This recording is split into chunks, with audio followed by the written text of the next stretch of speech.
Que la paix, dans la mesure du possible, soit sur chacun d'entre vous. En cette période géopolitiquement parlant agitée, durant laquelle les dirigeants qui ont décidé d'agir avec intégrité et souveraineté face à l'hydre colonial qui ne cesse d'assassiner, piller et persécuter les peuples libres aux quatre coins du monde. À cette période où ces dirigeants qui agissent avec intégrité sont soit kidnappés, soit lâchement et vilement, comme on l'a vu récemment, assassinés. Période durant laquelle, de l'autre côté, on a dans nos pays une majorité de dirigeants africains qui ont décidé d'agir en se mettant à quatre pattes, pour ne pas dire à plat ventre, et en se soumettant intégralement aux criminels que je viens d'exposer.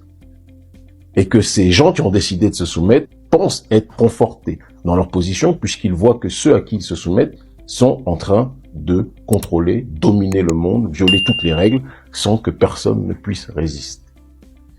Il est important que l'on puisse revenir sur un concept qui concerne en majorité les États qui ont décidé de se soumettre aux puissants et qui peut concerner aussi partiellement, je dis bien partiellement, vous comprendrez pourquoi, des nations qui sont dans un processus de souveraineté, mais comme elles ne sont pas intégralement, quand on parle de processus, on parle d'un chemin à atteindre et d'une voie à suivre, d'une évolution, qui ne sont pas intégralement dans cette logique de souveraineté et qui donc peuvent être encore dépendantes sur un certain nombre de réalités, de mécanismes extérieurs, rendant parfois fragile la stabilité de leur système.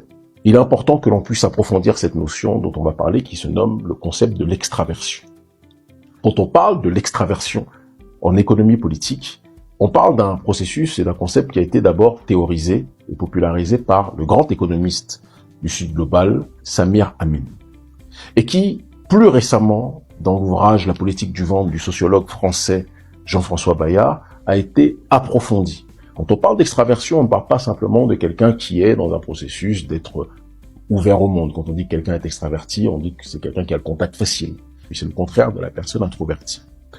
En économie politique, quand on parle de l'extraversion, on parle d'un concept un petit peu plus complexe, qui entraîne que des élites tirent leur pouvoir, non pas de leur légitimité vis-à-vis de leur propre peuple, mais de leur capacité à obtenir ou à soutirer une rente de leur dépendance vis-à-vis de l'extérieur. Et Jean-François Bayard, Samir Amin avant lui, a très bien exposé à quel point les élites africaines du XXIe siècle sont plus que jamais dans cette réalité. Et les dirigeants des pays qui se nomment être les pays développementalistes, comme Patrice Talon, qui a pris en otage mon pays depuis 2016, mais ça finira prochainement, et des gens comme Alassane Dramane Ouattara, sont complètement dans cette réalité. Dire cela ne signifie pas, par exemple, que l'AES n'est pas du tout dans un processus d'extraversion. Ce serait une malhonnêteté intellectuelle de le dire. La différence, c'est que l'AES diversifie ses schémas économiques et diversifie son schéma de voie vers la souveraineté de telle sorte que même si ces pays, les trois pays, Niger, Mali, Burkina, sont issus d'une économie d'extraversion qui est une économie postcoloniale, il n'en demeure pas moins qu'ils essayent d'aller vers cette voie de l'autodétermination pour ne plus être maladivement dépendants de l'extérieur. Ce qui est beaucoup moins le cas du Bénin et de la Côte d'Ivoire. Quand on parle de l'extraversion, c'est lorsque l'on parle de la logique de la captation de l'aide par les dirigeants, par les gouvernements, qui tirent une rente financière des investissements des bailleurs étrangers, des prêts des institutions internationales, des financements de structures étrangères qui veulent investir dans nos pays. Elles tirent une rente de ces investissements qui permet à ces élites qui sont très souvent impopulaires à l'intérieur de notre pays, de pouvoir consolider leur pouvoir sans avoir à respecter le contrat social. Vous remarquerez que ce soit au Bénin, dans mon pays, ou en Côte d'Ivoire, que ce soit le clan Patrice Talon ou le clan Alassane Ouattara, ils jouissent d'une réelle impopularité vis-à-vis de leur propre peuple. Mais la souveraineté populaire n'est pas un problème pour eux parce qu'ils ne tirent pas leur légitimité de leur peuple, mais ils tirent leur légitimité de leur dépendance et de leur capacité à bien gérer leur dépendance vis-à-vis de l'extérieur. Et pour approfondir la séquence économique et politique par rapport à notre pays, par exemple le Bénin, quand on parle de l'extraversion, plus que jamais, le Bénin est dans cette direction. Quand on parle de notre pays, le Bénin, sous Patrice Talon a fortiori, on parle d'un État entrepôt, d'un État qui a une économie de transit et qui est caractérisé dans le cadre de l'extraversion économique par le port de Cotonou, qui constitue 60% du PIB et 90% des interactions commerciales du pays. Vous rajoutez à cela, dans le cadre de la fragilité de l'extraversion, que n'importe quel choc frontalier peut créer une difficulté économique pour l'ensemble de la population. Le choc frontalier avec le Nigeria et la fermeture des frontières en 2019 a mis notre économie, l'économie du Bénin, en difficulté, même s'il y a eu un certain nombre d'injections étrangères qui ont donné la sensation en apparence que nous avions une économie résiliente. Mais la vérité est que pour les poches du Béninois moyen, la situation des chocs frontaliers entraînait une dégradation réelle économique et du pouvoir d'achat du foyer. Il est important de comprendre que sur le terrain, là aussi, de l'extraversion politique, les élites béninoises ont réussi, par le biais de Romuald Wadani, à tirer une rente financière des multiples investissements émanant des bailleurs de fonds sur nos territoires, qui permet au clan Talon de consolider de manière structurelle son pouvoir sans avoir à respecter le contrat social. Et c'est une réalité que l'on retrouve là aussi du côté de la Côte d'Ivoire.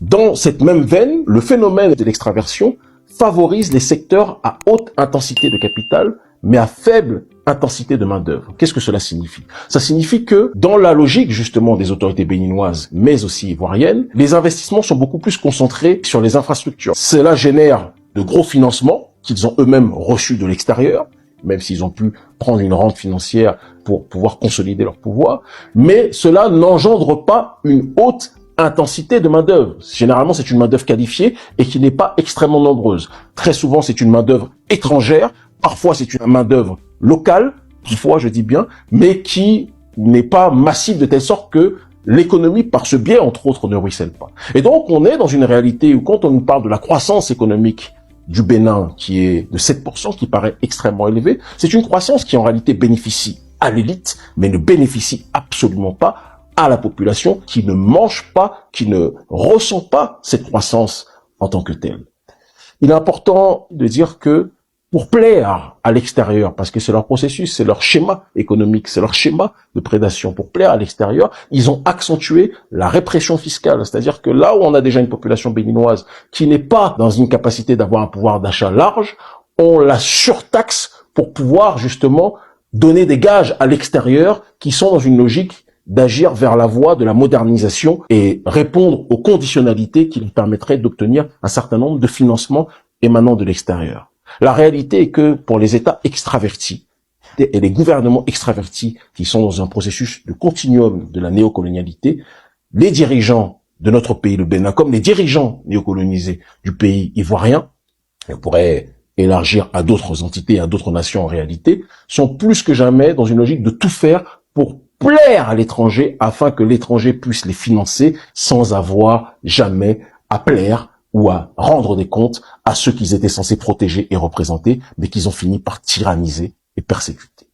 Le problème de l'extraversion, c'est que c'est du sable mouvant. Vous vous appuyez sur une dépendance vis-à-vis de l'extérieur, mais si cette dépendance, à un moment donné, pour une raison ou une autre, est court-circuitée, et si les élites corrompues, comme ça a été le cas tant de fois en Afrique, les élites corrompues ne plaisent plus à ceux à qui vous êtes dépendant, eh bien, ceux qui sont vos parrains, vos sponsors, vos partenaires, vous lâchent, et là, vous vous retrouvez face à votre peuple que vous avez tant d'années méprisé, et qui ne seront certainement pas ceux qui vont vous protéger. Et c'est pour ça que j'encourage plus que jamais les pays de l'AES qui sont dans un processus petit à petit de quitter l'économie de l'extraversion dont ils ont hérité, ils ne l'ont pas engendré, d'accord, pour aller vers beaucoup plus une logique de souveraineté économique en nationalisant leurs ressources, en faisant tout pour diversifier les schémas justement de production. Certains me diront, au Bénin, il y a la GDIZ qui va dans cette voie, mais la GDIZ est un exemple minuscule par rapport à la dépendance de notre État, le Bénin, vis-à-vis de l'extérieur. C'est très important, on le dit, c'est pour ça que Talon disait que même si on n'a pas de ressources, on peut être développé. Mais le problème, c'est que Talon ne dit pas que son développement est intégralement dépendant de sa soumission vis-à-vis de l'extérieur. C'est quelque chose sur lequel on doit réfléchir profondément. Samir Amin l'exposait intensément, et je vous encourage tous plus que jamais à lire sa réflexion et sa pensée. L'Afrique libre ou la mort, nous vaincrons. Le Bénin libre ou la mort, nous vaincrons. En cette ère, où plus que jamais, le colonialisme et le néocolonialisme, l'impérialisme violent s'opposent à la souveraineté. Il est important que la souveraineté puisse diversifier ses schémas de structuration politique et économique pour échapper justement à la destruction.